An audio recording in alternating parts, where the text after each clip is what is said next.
Well, welcome everyone to the Kidlit Distancing Social, the last one of 2020, but we will be continuing these in January. I am Laura Backus, publisher of Children's Book Insider, the Children's Writing Monthly, and co-creator of writeforkids.org and writingblueprints.com, along with my husband, John Bard. So welcome. If you are new to us and you want to be on our list to hear about everything we have going on, including future guests for the Kidlit Distancing Socials, you can go to writeforkids.org/ultimate-cheat sheet to get on our mailing list and to receive a gift, an ebook where we have compiled 30 years of information on getting started writing for kids into one free ebook, because we are celebrating our 30th year in business in 2020. One good thing of 2020. And if you are interested in subscribing to Children's Book Insider, our monthly e-zine, you can go to writeforkids.org/CBI and get a special price for our socialites of $5 a month. It includes our newsletter, which is about 20 pages a month, access to our membership site, the CBI Clubhouse, which has lots of articles, videos, webinars, all kinds of stuff just for our members. And in our newsletter every month, we always have a special Above the Slush code where we have an interview with either an editor or an agent, and they give us a special code just for our readers to put on their submission to jump over the slush pile, which is awesome. Another benefit of being a Children's Book Insider subscriber.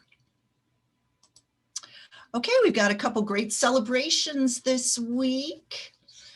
Rosie J. Pova wrote that her new picture book, The School of Failure, A Story About Success, was purchased by Helen Wu at Yihu Press and is slated for publication in spring 2022 in both the US and mainland China. So congratulations, Rosie, that is awesome. And for those of you who have been with us a while, you might remember Helen Wu was a guest on the Kidlit Distancing Social, our 15th broadcast. So that was like back in about August, I think. And it was a great interview. And if you want to see it, you can go to writeforkids.org and see all of our distancing social replays, and you can watch my interview with Helen.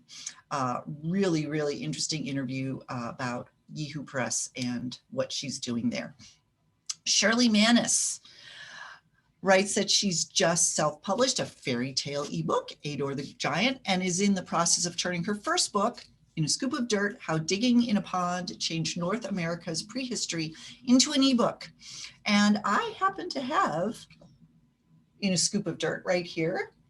It is a fascinating book. This is the hard copy, which you can get on Amazon as well. And it's a true story about how Shirley's father, Emmanuel Manis, had a 16-acre farm in Washington, and he was digging a pond in this farm one day for the birds that migrate through the area, and he uncovered mastodon bones. So it really was a very important discovery in our sort of prehistoric history, and that's in this book. It's a really, really cool story. So congrats, Shirley, on that.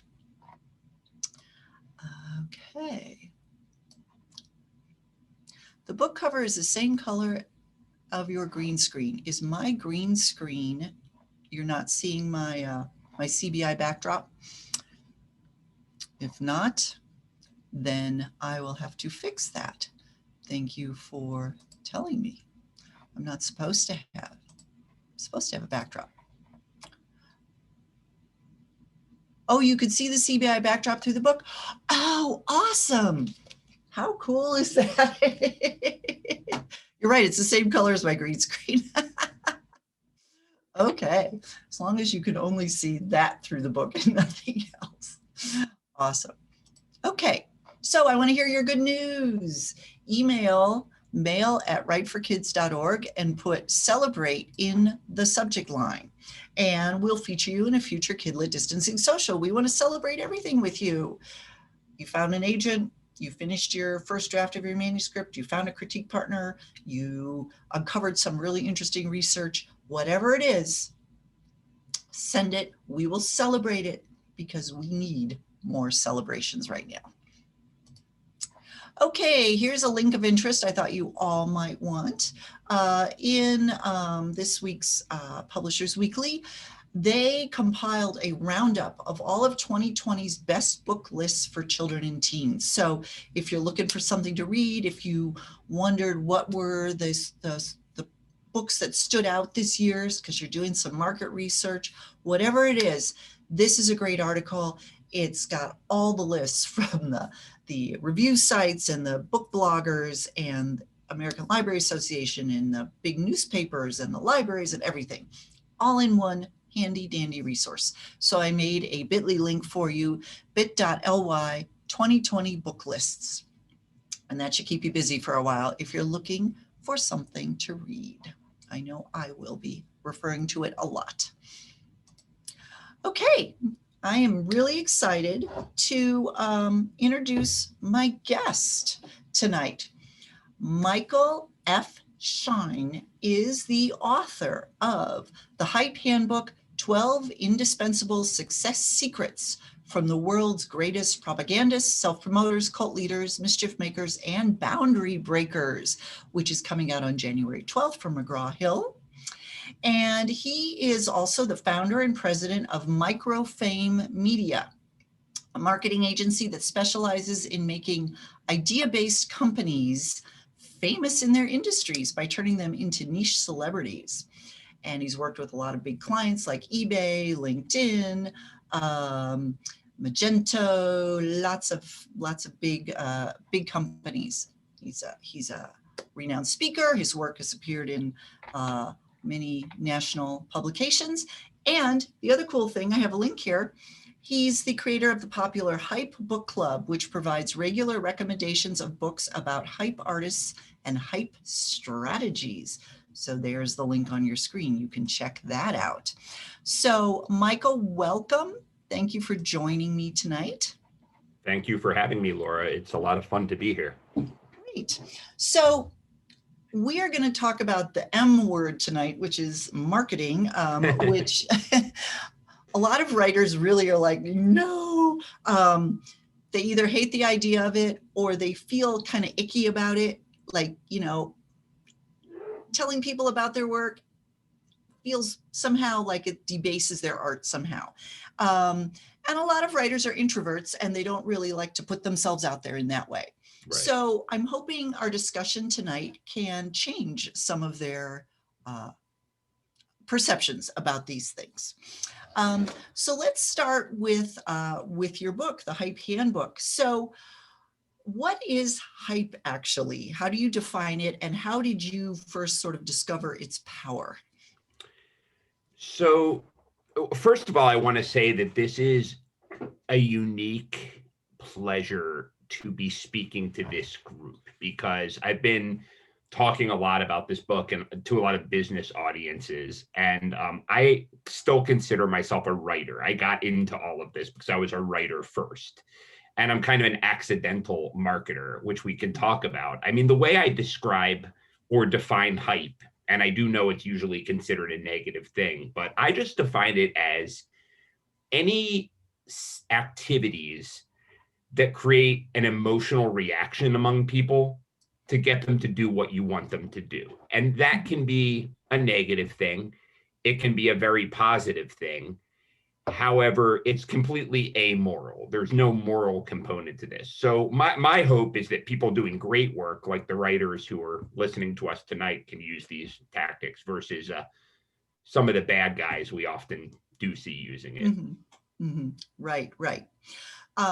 Because it can be used to manipulate, but it can also be used to educate, maybe, and spread the word about good things. Exactly. Yeah. So how can it be used in a positive way? And I know that this was one of the reasons you wrote your book in the first place. So I used the word hype versus marketing or promotion because I was inspired by an unusual community, and it was the hip hop community. So a little bit different than children's book authors, but probably closer to children's book authors than, say, people selling securities or stocks and bonds. Right? It's an artist community, people writing in their own way. And in hip hop, the word hype has always kind of been considered a positive. It's something that adds color. And there's in old rap groups, there was an artist called the Hype Man, who was part of the group. They rapped, but they were also in charge of getting the crowd kind of revved up and sometimes leading the street teams. And I thought a lot about why that word hype was used. And I think, rap comes from the South Bronx, which is the poorest neighborhood in the United States. And when you're in a situation where you're on the margins, where you're disadvantaged in some way, you begin to see the world a little more clear-eyed.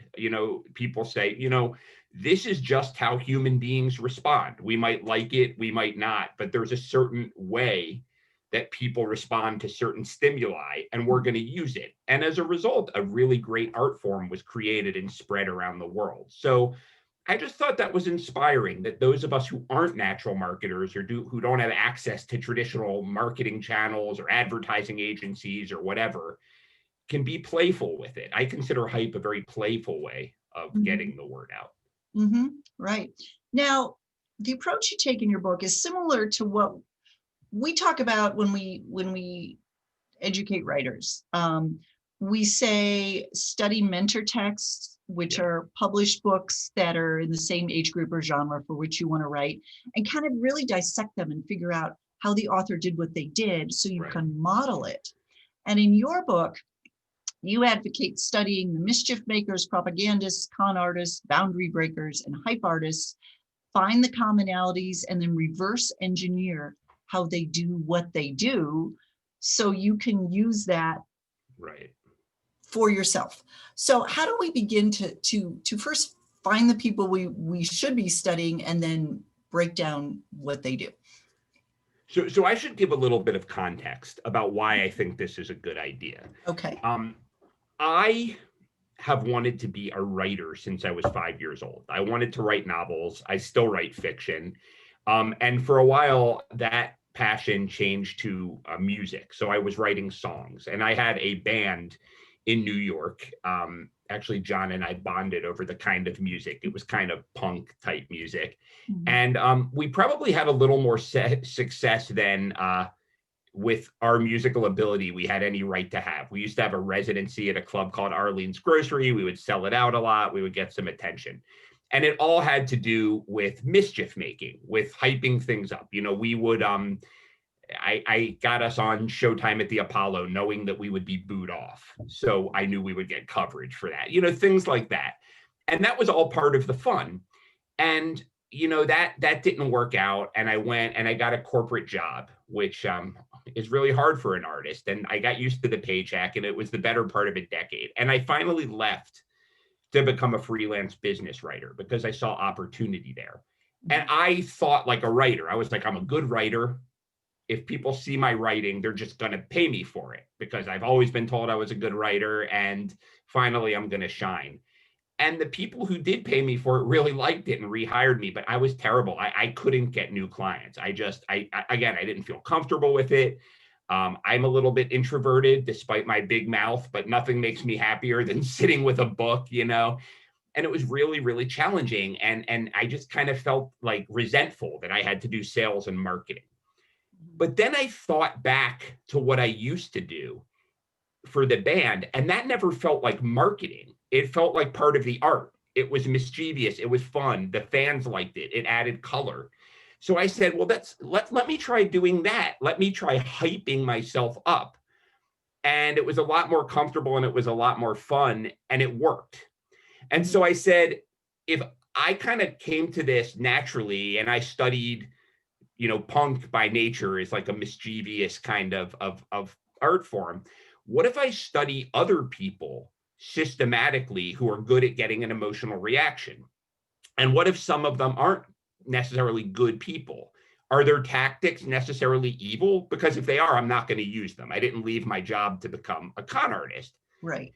But if there's just human sort of psychology, can we distill the principles out and use them? So with that in mind, what I do is now I'm constantly reading, because I'm a reader, like I'm sure many people here are, but about these interesting characters, about crowd psychology, et cetera, et cetera. And I take notes. I take a book. I stole this idea from a guy named Ryan Holiday. But what I do is I have a print book and I make notes in the book. And then I set it aside for a while. And then like a couple weeks later, I come back and I write on note cards all of the things I found interesting.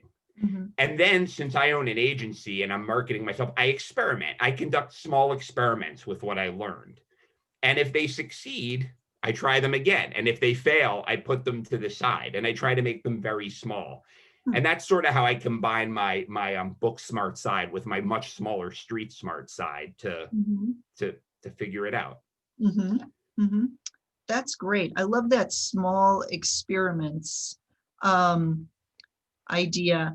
And I think a lot of people, when they have ideas for various marketing, especially on social media, they're afraid to try something because it might fail. But the thing Right. is, you're the only one who's going to know, because you have an expectation of what this marketing technique is going to get you. Exactly. And if it doesn't get there, you're the only one who's going to know. So why not conduct these small experiments and see what works?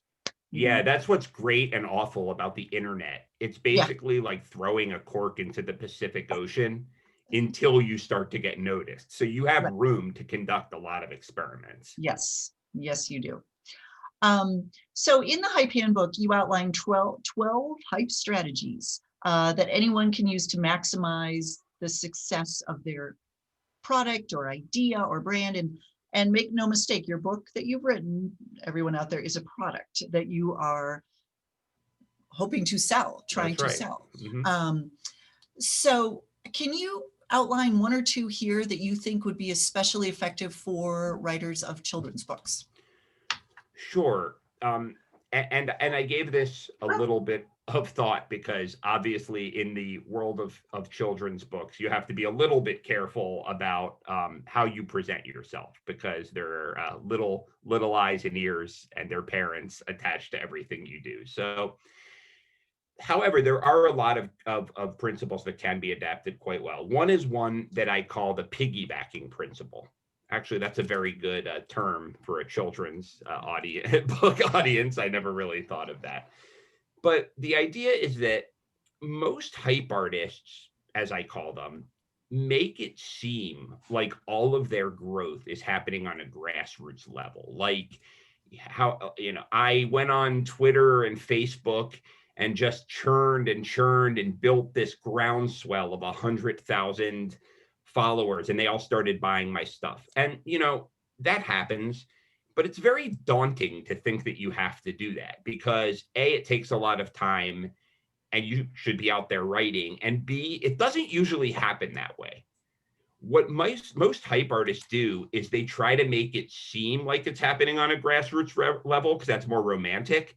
But what they're really doing at the same time is fostering what I call a secret society underneath the surface. They're fostering very strong connections Mhm. with whom they get strong enough bonds with that they can eventually offer something that's cheap to them. I don't mean financially cheap, but something that's easy to give up to help other people that's very valuable to them so that eventually when they need help, they can piggyback off those other people's success. So, for example, you meet someone who has a list of 30,000 children's book readers. And we can go over specifics on how to do this, but you form a relationship with them that's mutually beneficial. And then eventually, once you're comfortable and once you have a need, it's, hey, could you go ahead and share what I'm doing with your people? And that's Mhm. like rocket fuel for Right. growth. And it speaks to, I think, for introverts or for even, what do you call it, the middle one, ambiverts, a lot of times we're much more comfortable one-on-one than Mhm. we are pitching to big groups. And this kind of plays on that dynamic. Sure, sure. And So I so think that's one. fostering those relationships is really key. It's Yeah. really key. And we've talked about that in our articles in Children's Book Insider and stuff. You can't just go into a children's book writing Facebook group and say, buy my book, here it is. You need to comment on people's posts, Exactly. share their success on your Facebook feed, et cetera, become one of the community, and then the community will support you. And so I think that's key. Do you agree with that? I do agree. And I would say, and it's one thing to talk to other people in the community. I would say that all community members are created equal, but some are more equal than others. So there are people who have a lot of influence and pull. I call them human pressure points. And you want to find those pressure points. So I'll give you a hypey example of how I did this in my career. I always knew that one day I would want to have a book like this, a nonfiction business book, and that I wanted it to be published. So years before that happened, because I'm a bit of a chess player, I wrote a column for Inc. at the time. Now I know we don't all have a column at Inc., but what do you have? Could you start a podcast? Do you have a blog? Use your writing abilities. But I had this column.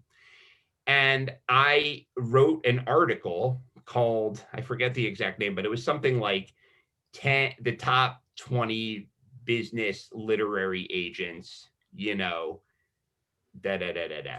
So all the top literary agents wanted to talk to me. So that was the first step. Then what I did was I wrote similar articles like this, top editors, top different business positions. And I got a sponsor for a dinner party. And I wrote everybody and I said, hey, I'm bringing all the top, this is a best of the best dinner. All the people who were on a top list for Inc. can come to this dinner. And I had the who's who of the New York, literary scene at this dinner. Now, I didn't ask them for anything, but when it came time to pitch my book, they thought of me as an equal, as a facilitator. So there are things you can do like that. It's always better to come in as a buyer than a seller. Interesting. Very interesting. And a lot of people listening to this who are writers have blogs where they blog about writing. Right. So why not interview an agent or an editor who you would love to get published with, but just interview them on your blog. You're not asking them for anything. You're just showcasing who they are.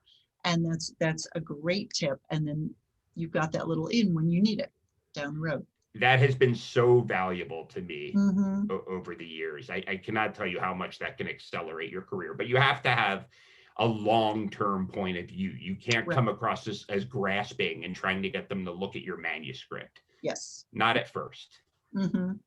Great advice. So you talk about becoming a niche celebrity or a micro celebrity. And so what does that mean? Does that kind of tie in with what we've been talking about here? It does tie in with it. I made the comment before that the internet, trying to promote yourself on the internet is like pitching a cork into the Pacific Ocean. And what I mean by that is that the internet, if you're just like, I'm going to write a blog and I'm going to promote myself on social, and you're just expecting people to find that. I mean, the internet is probably the closest thing to infinite that human beings have ever created. So of course you're frustrated by having to do that. How can you make sense of that? The good news about the internet, though, is that there are all of these micro scenes. You used to have to get famous, just famous.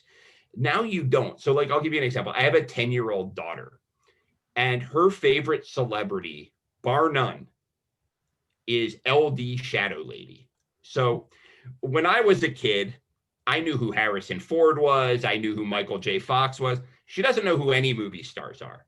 LD Shadow Lady is a Minecraft YouTuber that 99% of the people don't know who she is. And my daughter loves this person so much that she wants to go to England to like try to find her, right? So that's how the world works. And the good news is these scenes are all small scenes. You can usually find the 15 to 45 players in a scene, and it can be children's book nature children's book writers, humor children's book community, you know, fan fiction, whatever. And you can crack that circle much more easily than you can crack mainstream media or the internet as a whole. And it makes things a lot less daunting, you know, if you can think in those terms. Sure. And getting back to learning from the people who have done what you want to do. Yeah. In the children's book field, so if you're writing for anybody younger than young adult, you are really, your social media is going to be aimed at parents, teachers, the adults who buy the books for the kids. Mm-hmm. And one author who's done an excellent job of this, Melissa Stewart, those of you out there who are listening and want to look her up, she writes science-based nonfiction that is used in schools. She has a lot of information on her website that is geared directly to librarians and teachers, because these are the people buying the books for the classrooms. She has lesson plans. She has videos that they can use in the classroom about how she created her books. She does special webinars just for librarians. And I think that's brilliant, because she's like, these are the people I have to reach. They are a specific group that I can speak directly to, and they're the ones who are going to buy the books for the classroom, which is brilliant. Now, when you're writing YA, you can talk straight to the to your readers, and the author John Green is great at this, and he actually became well known for his video blogs even before he became known as a writer. But he was speaking to the same audience, just about stuff he thought was interesting. And so again, if you find people who are doing what you want to do, just dissect what they're doing and see if you can, you know, do that yourself. I think of a different world where, like, Stephen King, when I was a kid, would have had this medium. I mean, obviously he was successful on his own right, but he struggled for years and years. But his voice in his introductions, you always, like, I feel like I know Stephen King, right? If he had been able to, like, talk to horror fans back when that was a niche community, I think he would have shaved, 5 years off of his ramp up time. Oh yeah. Can you even imagine? Right. Like? Yeah. Absolutely. And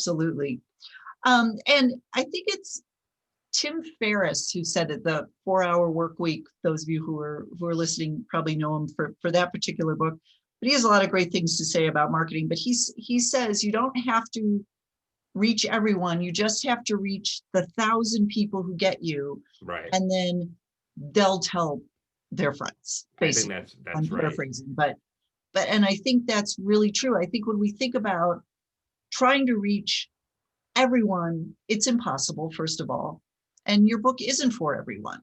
So that's not what you should be putting your efforts in. You should be reaching that 1,000 people who absolutely get you, and then they'll help spread the word for you. Yeah. Yeah, and if you can find between 100 to 1,000 fanatical fans, just people who love everything you do, instead of trying to get 10,000 just kind of milquetoast, kind of like you fans. Right. It's to your excellent point. It goes a long way. Well, and isn't that, I'm thinking specifically in the world of children's books, isn't that how you become a micro celebrity? You find those rabid fans. I think so, yeah. Who will line up at the bookstore when you have a book signing. And that's all you need, because they will, especially kids, they'll tell their friends and they'll tell their teachers, we need this book, and parents recommend it to other parents. So word of mouth will happen if you find the right people. Yeah. So, and I want to remind people, if you have questions for Michael, please put them in the Q&A box, and we'll have some Q&A time at the end here. So why is it important for writers to get comfortable hyping themselves and their work? Is this a necessary thing in today's world, and how can they begin to be comfortable and feel good about this?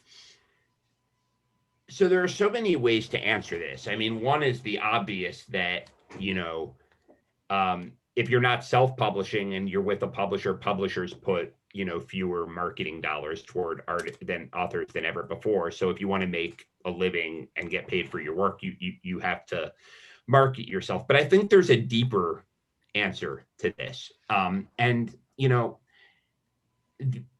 it's really fun talking to a crowd of artists because I can talk in terms of the art that I loved. And as a music fan, I always loved artists where the hype and the marketing was part of the art.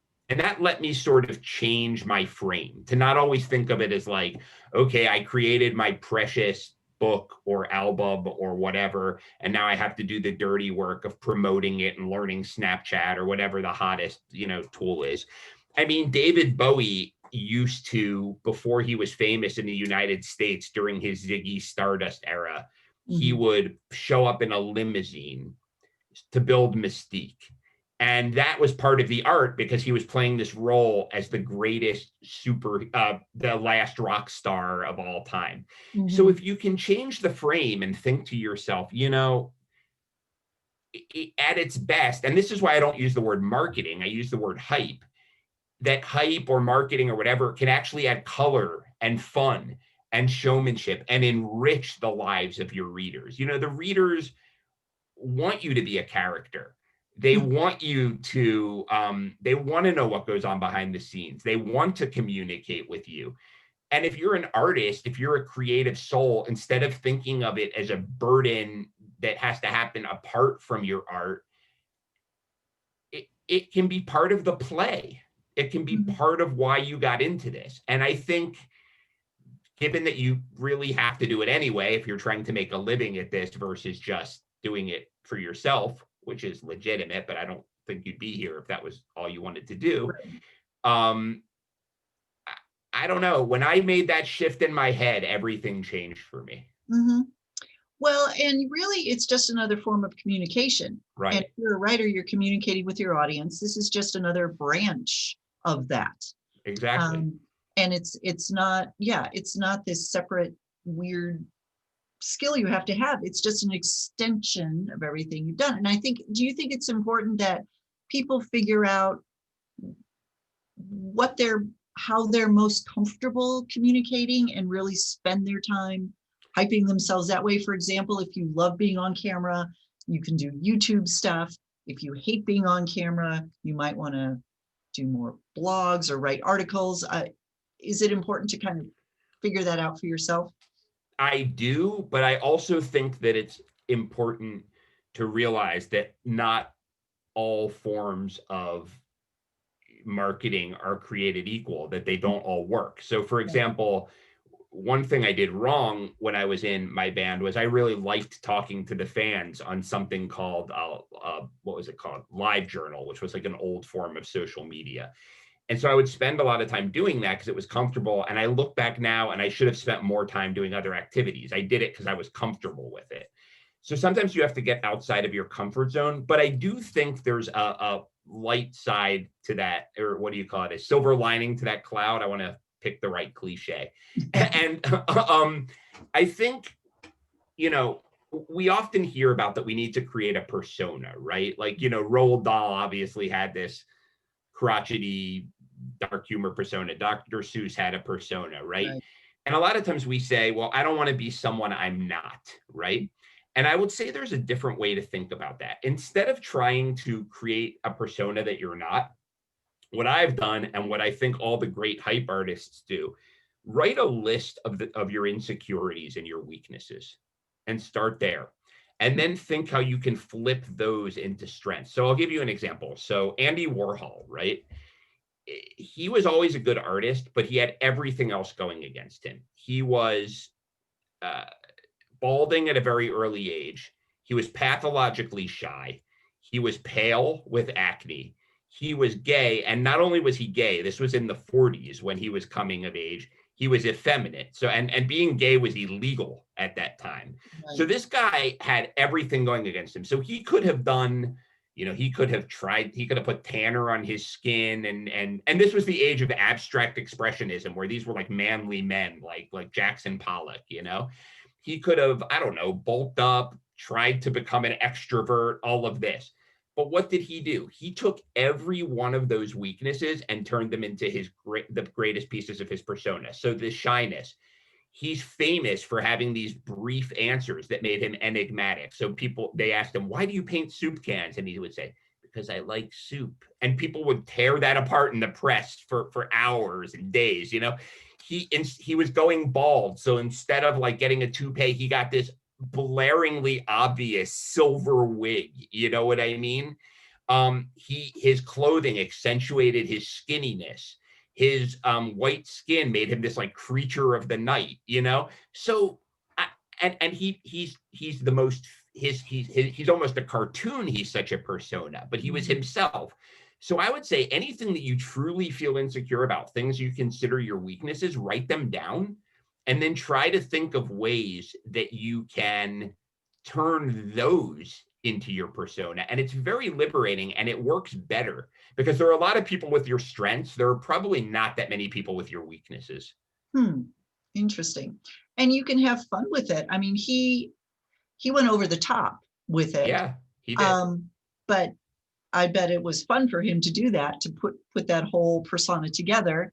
And it did. It made him very iconic. And when you say Andy Warhol, everybody gets a picture in their mind of who he is immediately. And the lesson doesn't have to be that you have to be that over the top. He was over the top. He was a bona fide weirdo. So he played up on that. But if you're I'm a people pleaser, right? I'm not in my writing. I'm not, but like, I want you to love me. I want everyone. So I used to not like that about myself because I wanted to be, a business person. And I thought that people in business didn't do that. But now I'm sitting here talking about piggybacking and secret societies. I've turned relationship building into part of my thing, so it doesn't have to be that you wear a silver wig. It's about flipping those weaknesses into strengths and having fun with that. Great. Now, you mentioned that these strategies will be particularly relevant to millennials and Generation Z writers. So the younger writers in this group. Why is that? And how do the rest of us old people catch up? So I want to add nuance to that. I wrote that in the book. I think what I was trying to convey there was that my assumption is that millennial and Gen Z people will be more open-minded to this approach. And what I mean by that is that they've watched as a lot of their heroes have been hype artists. Like they're the hip hop generation. They grew up with Jay-Z, who is literally a drug dealer and talks openly about how he uses what he learned in drug dealing, for, his thing, Mark Zuckerberg. I mean, just a lot of their heroes are these kind of people. In some ways, though, I think it's using these kind of techniques are better for older people because they're not so dependent on tools. You read a lot of marketing books and take a lot of marketing courses, and it's all about you need to build sales funnels and lead funnels and different digital platforms, and all that stuff is great. But a lot of times it's like starting with the hammers and nails versus the blueprint for the house. I mean, and these, I mean, I can give you examples of the Emperor Augustus using some of these hype strategies. He commissioned the Aeneid to legitimize his rule. So these are ancient principles because they're based on how our brains are wired. So if more people our age and older would open themselves up to this, I actually think it's better for non-social media savvy people. Yeah. Do you think it's important that we all be up on what the newest social media platform is, or do we work with what we are most comfortable in? Yeah, I think you work from the principles and from what you're most comfortable in. I mean, if you master, so think about it this way. Human brains have evolved over hundreds of thousands of years, if not millions of years, to see the world in a way that lets us survive and spread our genes. We don't see the world accurately. And there's a lot of research on this. And so no matter what we want to think, human beings are wired to take mental shortcuts. They're wired for transcendence because we're very social. They're wired for tribalism, just various things. Mhm. If you can figure out how to play on those dynamics, then go out and find the tools. If you don't have a budget and you can use one or two tools, that's fine. You can get a lot of leverage over that. As you make a little more money or have friends who use digital tools, do that. I mean, I know because I've talked to John that we're both fans of the Jeff Walker launch principle. That's a thing. Right. And it's based on the tools. But even he would say he started, and I know some of you don't know what this is, but it's a system where you sell online, and it's a, various email marketing and sales funnels that you put together. And on first glance, it seems like a very digital media savvy kind of thing. But if you dig into it, he started it in the 90s before the internet was really anything, and he's still using the same tactics, and it's all based on human psychology. So I Mhm. think it's more important to get the principles and then figure out Right. what technology to match to it. Right. Right. Great. Great. We have some great questions here I want to ask you, but Ellen put a really interesting chat or a comment in the chat box. She says, so interesting. This is similar to clown training. For example, you start with your natural walk and then accentuate the unusual aspects of it to get your clown walk. Wow, I'm going to use that. Thank you. That's Yeah. fascinating. I did not know that. That's exactly what it's like. That's really Ah, cool. awesome. I always knew I was a clown. Now that's proof. Now you have proof. There you go. Yeah, that's really cool. Thank you, Ellen. Okay, so here's a great question from Beth. Can you elaborate on the type of small experiments you've tried? So perhaps a little detail about one or two so we have an idea of what that might be. You Yeah, referred to those earlier. Mhm. sure. I'll give you one that happened recently, and it's tied to my tried and true tactic that I talked about before. But I wanted to get on a bunch of podcasts to promote this book because I know that podcast listeners are very engaged, and I can speak to this stuff in depth pretty well. And so I tried a bunch of experiments. So one principle I know is that I call it make war not love. That people are attracted to contrarianness, to debate and that sort of thing. So I've written articles over the years where I called out certain gurus, and so I wrote those gurus and I said, "Put me on your podcast, so we can debate on the air." I was positive that would work. I got zero responses. Mhm. So theoretically, you would think that would work, right? And it didn't. Okay. But I only did it for 4 people. Then I tried a few other things. They didn't work. So then I got 10 psychology podcasts, Huh. and I wrote only 10, and I wrote to them a similar thing about I'm doing a top 20 psychology podcast for business people article in Psychology Today, who I'm writing for now. Would you like me to be on it? And by the way, I wrote this book, and would you be interested in having me as a guest? And like 5 of them said yes. So then I got a list of 100, and I'm now booked on 50 podcasts. So there's 2 lessons here. One is that the principles work. The other one is they don't always work. You know what I Right. mean? It depends on the circumstances. Uh-huh. So Uh-huh. that's one example that happened Okay. quite recently. Yeah, great. Terry says, what are the very first steps? How to inspire your friends to help out? Is there can you get assistance from your friends and what might be Oh, a few first steps? you know, um, can you get assistance from your friends? It depends who your friends are. I mean, we all have friends just because they're our friends, and then we have friends who we really like and are our friends, but there's another reason they're our friends as well. So, like, for example, I have friends that I've had since I was 7 years old. They'd certainly help me, but like, they Mhm. can't really help me. What are they going to do? Right. Sure. Then again, over the years, I've gone out of my way to hang out with people who I like, but who are also leaders in their field. And some of them have become truly good friends, and I've met them in all kinds of ways that I can discuss. But the point is, I've asked for their help and they've given it to me. But it's the same way I would call one of my friends from when I was 7 years old. Now, Sure. is this using them? No, because they're really my friends, but I'm interested in them. We have common interests. We are Mhm. in the same industry. I help them all the time. I don't know if this is answering the question. How do you get them to help? I mean, what I try to just do is be very helpful. I mean, I am always doing favors for people and making introductions without expecting anything in return.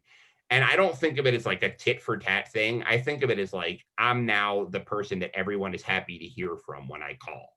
Like no Well, one is sad when I contact them, you know? I think that's very true. There are certain people, we all know them, that are connectors. They just Yeah, know people and they love to introduce you to you because you probably get along or you right. are interested in the same stuff or whatever. And I think there is great value in being a connector because it creates a lot of goodwill I with agree. everybody you know, Yeah, and you expand your contact list exponentially by doing that. And then, like you said, people are always happy to hear from you. And so then when you do need help, you can reach out. You've already done something nice for them. So, they're happy to return the favor. Um, exactly. And you have a reputation. You don't have to feel guilty because you're like that guy or that lady who people want to help. right, exactly, exactly. And I think that's a good way, especially if you're a little introverted, but you want to kind of be part of the community. Being Right. being a connector is a great way to do that. You know, it's funny. I have a friend named Dory Clark who's a pretty successful business author and speaker and the whole deal. And something she does, and I copied this from her, and this is hard to do in COVID, but that will end. She's an introvert. And so she has dinners because she doesn't like going to South by Southwest and this and that. She goes, but she gets fried out. So she'll invite like 7 people and just like get around a quiet table and a quiet thing. But she's at the head of the table, not the head of the table, metaphorically at the head of Right. the table. And her parties are like salons. She has Mhm. really great people that she mix and matches on purpose. And as a result, I don't know, it goes a long way for her. Everyone Yeah. wants to help this person out. Hmm. And she's Yeah, kind of the hub of a scene, but she doesn't have to like, I don't know, go to parties. exactly. Exactly. That's great. Yeah. See, and I just from you describing it, I would love to go to one of her dinner They're parties. great. They're amazing. Yeah. Yeah. Yeah. Okay. We have another question. What marketing steps should an author take now if she doesn't have a published book yet so that she can hit the ground running once the book is published? Now, this is a question I get asked a Yeah. lot. If you're actively submitting, if you're actively looking for an agent, but nothing's happened yet, what groundwork should you be laying right now, do you think? It's a good question. So I'll tell you what I did, and we can try to back out the universal principles. So I was doing research on this hype stuff long before I started writing the book for my own business. And so I was reading all of these weird and interesting books. And I said, everyone recommends in my world, this is a different world than you're in, but like 7 habits of highly effective people. And I don't know, these like 7 business books that everyone Mm, thinks of. And I was like, what if I started recommending these kind of more interesting books, like this book, The Crowd by Gustave Le Bon from 1896, and the biography of, you know, Amy Semple McPherson, who was the first celebrity preacher, and all of this stuff? Would people be mm, as interested as I am? And so I started, I went out to my LinkedIn following and I said, hey, I'm doing all this research. Would you guys like me to send you it? And they said, yeah. And that was the hub of my hype book list, which became the hype book club because people really like it. And they're my kind of people. They're kind of semi brainy, semi mischievous, people who like what I like. So then when it came time to publish the book, it helped me get the book published because they knew I had this very engaged community. mhm, Also, it's funny, just the other day, I wrote an email to this list and I said, hey guys, I've been giving you stuff for a long time. I love you guys. It's become a community. I like you so much. I'm so into this, that the book started charting actually on Amazon before it's not even out yet, and it started charting. And I said, help me get it to from 70 to like higher on the chart, and I'll give you a free hour of my time. You know what I mean? And do a session with you. I woke up the next morning, it was the #1 new release for marketing because Wow. that many people pre-ordered the book from my list. You know what I Yeah. mean? And that creates a feedback loop. McGraw-Hill was over the moon. The publicist can use that to get press. So if you can build an email list that's a real community, you're giving away Mhm. something truly valuable and then communicate with them and do that far in advance, that's pretty powerful stuff, I've That found. that is very powerful. So to to build an email list, you need to be online somewhere. And basically you're building the list around a central interest Yeah. or topic of conversation, or as you did. So that is really key, is finding that sort of central idea that Yeah. will hold the list together.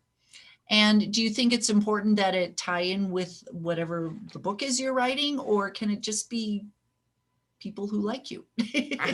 I mean, a little of both, right? I mean, if Mhm. you're, it doesn't have, you don't even know what your book's going to be Sure. eventually. But I think if you know, if you're writing children's books, I don't know that you want like violent vampire, fans Yeah. of violent vampire literature or whatever. I think it should have some, or no, or transmission repair, something that's Yeah. totally disconnected. Sure. However, I'll tell you something. As someone who's been interested and into digital marketing, I'm pretty low tech. I'm not really a gadget guy. And so everyone talks about all these ways to get a list, and it always confused me. So they're like, build what do they call them, splash pages, and A/B test them. And I was like, that's a little too complicated for me. Like, I don't really know how to do that. And all of these things. So I did it really the lo-fi way. I had people on social media, but just people I ran into, and I just typed out an email and was like, listen, do you want to get my book recommendations? No splash pages, no nothing. It was just, do you want to be on this thing? Mhm. And now I've turned it into a process. I add people to LinkedIn, I nurture them with content, then I ask the question. But in the beginning, it was kind of just like, I would say look for the low hanging fruit. Like, don't overcomplicate it. When someone's like, build an email list, you don't have to do this whole like A/B testing, this and that. And the other thing not to do is just stick on your website, sign up to my newsletter. Like, who needs another newsletter? It's got Right. to be valuable. It's got to be cool. Yes. It's got to be interesting. But I think you can do some of it the lo-fi way. Mhm. Well, yes, and I think what you said there is what's really the most important thing. You have to give value. Yeah. So, and it could be a very simple thing. It doesn't have to be a big complex stuff, that something that takes a lot of your time, but something of value so people will want it because they're giving you their email, which is of value to you. It's a valuable Yeah. thing. Oh, Yeah. I'll say here's another detail that I use. I actually this is my own specific thing. I think this you do things a little differently, but I send all of those newsletters out in text. I don't use graphic design at all. And the reason Mhm. I do that, in the beginning, I used to think it wouldn't be professional to just like write something in text. But what I find is in for my fan base, if they see another thing that looks like a flyer in their email box, they almost like immediately delete it. Whereas if it's just like a text thing, it's like just an email from a friend. And Mhm. for me, I found that quite useful. And plus, it's easier. I'm a little bit lazy, so I don't have to Oh, yeah. design the thing. Yeah, Yeah. Again, a great thing to experiment with. yeah. If you have a newsletter you're sending out, you could try a couple different designs Depends on and the audience, you know. poll your Yeah, audience, say which do you right. like better, Exactly. they like giving you and feedback. and look at the open rate. I mean, even that Yeah. I know that sounds complex, but that's just how many people opened your email. How many people came back again. I mean, well, open rate is the subject line, but are people unsubscribing when you send stuff Hmm. Yeah. with graphical Yeah. design or just pure text, Yeah. whatever? Yeah. And again, these are not hard things to learn how to do at all. I'm very untechy, and I do this myself because it's very easy to do. Yeah. Yeah. Okay. Thanks. Here's an interesting question. Do you have any comment on the psychology of color, such as book covers or anything like that? Have you done any studies on that? No. I am a really non-visual person. Like, if someone makes a change in my house, I won't notice it for a long time. I struggle with visual things, and I have a hard time finding the right designer. However, what I will say about that is if you can, and I'm not always great about this because it's a weakness of mine, but if you can find a graphic theme that matches your vibe, for lack of a better word, I think, and that runs through everything, that always helps. Like there's this guy in my town. I live in this kind of artsy town called Beacon, New York. And there's this guy at the coffee shop who is a cartoonist and illustrator. And I think his stuff is cool. And it's a little bit, I hate the word edgy, but like it's got my punk rock sensibility. And for years, I used to design all my business material as business material. And recently, I'm thinking, why am I doing that? I should hire this guy and experiment with this Mm-hmm. cartoonish look because I'm the hype man. You know what I mean? I'm Sure. not. That's my aesthetic. So I would say that. As for specific colors, I have no Yeah. idea. Yeah, But really what we're talking about here is your brand, right? exactly. Because Yeah, and that runs through everything. It's what you write right. about, it's how you present yourself to How the you world, dress. how Yeah, you dress, how you communicate. yeah, If your blog posts are all humorous, um, that's part of your brand. right. So the colors and the look of everything plays into that. So it just needs to be really sort of authentic to who you are. And consistent as much as And it can consistent. be. Yeah. Right. Right. Okay. Um, I hope you can answer this question because I don't know who this guy is. What secrets could children's book authors learn from Gary Vaynerchuk? Don't ask me. I launched this person must know something about me because I launched my career by picking a fight with Gary Vaynerchuk. He's a marketing guru, and I wrote an article called I "Why Gary remember I read Vaynerchuk that is in the book. Flat Out." Yeah, Yes. so I'm not sure. I would say I don't know because don't ask me of all people. You know. But the secret is he's susceptible to criticism because that's what you did, right? In your article. Yeah, so this guy, it's funny. This is a great testament to micro celebrity. The fact that you don't know who he is, because in my world, in my corner of the universe, he's like Elvis. This guy is like, his fans call him themselves Vaniacs. Oh, wow. And yeah, I mean the Cliff Notes version of this story is that he tells people to hustle. He owns a marketing agency. He used to own a really cool digital wine seller company that was very good, but he has this marketing agency, and he's better at marketing himself than anybody else. So what he does is he goes around screaming and cursing and telling young people that they need to hustle around the clock, like tweeting from the toilet and, this and that. And I just thought this was really bad advice, because if you're tweeting all day long, when are you doing the work? So I wrote an article about that, and he got agitated. This was years ago, and he responded to me, and all his fans lambasted me, and it like launched my career. I gained all these followers. So there's a lot of lessons in that if you can pick a fight with an idea or have a strong point of view, it goes a long way. Does that fit in the children's book community? I don't know, but it is useful to have a strong point of view. There are a lot of, there can be a lot of fights in the children's book Yeah. community. Um, not always good ones, but yes. I would say don't follow Gary Vaynerchuk's advice. That's what I would say. So Gary Vaynerchuk tells you that you need to be doing social media all the time and hustle around the clock, or else you will be a schlub forever. And I think as a writer, that's the worst advice. In fact, I used to use the example because he ran a company that sold wine. And I would say, what if you're making the wine? He was selling the wine. What if you have to make the best grapes and, or vintage? And should you be tweeting from the toilet, or should you be thinking about your wine on the toilet, or maybe going to the bathroom? That would be good too. And not really doing any work on the toilet. I don't know. But I would say ignore his advice if you want to be a successful children's book writer. Awesome. Okay. All right, I've got one more question here from Dana, and there's not really a question here, but I think I can extrapolate one. Yeah. She says, my books are so varied, it's hard for me to figure out which interests to build on. I have children's books, how-to books for adults, YA, and more. I think my take on this is she's trying to figure out where to focus her hype efforts if she's got all these different types of books out there. Well, first of all, congratulations for being that prolific. I think that's very cool. Mm-hmm. I've seen this attacked in different ways. I mean, this is like one of these problems that it would be nice to have kind of thing, because most Yeah. people aren't this prolific. I've seen people do this where they segment their audiences. So I actually saw a writer do that. There's a really good podcast called How Writers Write. Have you heard of this podcast? Yes.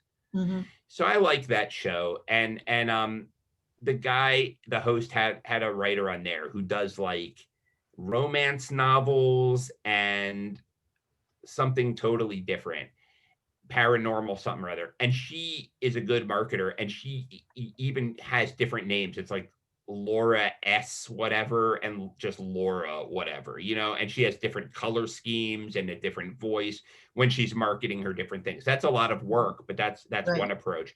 I guess the other approach is to come up with a through line that ties it all together. Austin Kleon says, don't worry about your work all making sense. All the dots will connect in the future. So like you see these authors who you think their stuff was also different, Mm-hmm. but it's really not. There are themes that come to the top. There's gosh, I mean, I'll use Stephen King again. Everyone calls him a horror writer, but he's not a horror writer. He's written fantasy. He's written On Writing, which is probably the book he may be known for that. When all the novels die away, he's written horror, he's written science fiction, but they're all Stephen King, and they've all got a vibe, and they've all got sort of this mixture of like the wondrous and the middle class baby boomer and like downtrodden Maine, like this thing. Mm-hmm. And so is there anything that ties your stuff together? Get creative. Where does the Venn diagram intersect? So that's another way to approach it. I think that's great advice. Great advice. I was just imagining if Stephen King wrote for children, like where would that fit in the Venn diagram? He wrote a semi children's book. He wrote Eyes of the Dragon. Did you ever have? Yeah. Yes. So Yes. although he talks, I mean, the second page has this like obscene thing in it, so I don't know how that was a children's book, but yeah. It's nothing my parents would have ever let me read, probably. I actually got introduced to him, and my first grown-up books were his, and the first book of his I read in those old Scholastic readers was Eyes of the Dragon. I thought it was a kid's book, and I read it, and I was like, this guy's great. So then I went from there. Yep, it's true. Yeah. Okay, well, let me put your slide back on with your book here so people can get one more look at it. I can't tell you how much fun this was. This was so different than my typical audience. It was a blast. Well, and the questions were great. Yeah, well, we had a great time. A lot of people in the chat box commented how much they enjoyed this. So thank you, Michael, for being here, giving us a lot of really great things to think about. And everyone, books available January 12th, I believe. Yeah, 2 weeks. It's coming down the pike. You can pre-order or you can wait. Yep. You can pre-order on Amazon now. And then there's the Hype Book Club link again, if you want to check that out. So thanks again, Michael. Good luck with your book, and write another one so we can have you back on. Yeah, I would love to. And thanks, Laura. And thanks, everybody. Really awesome questions. I appreciate it. Okay. All right. Good night, everybody, and Happy New Year. We will Good night. Happy New Year. 2021. All right. Good night.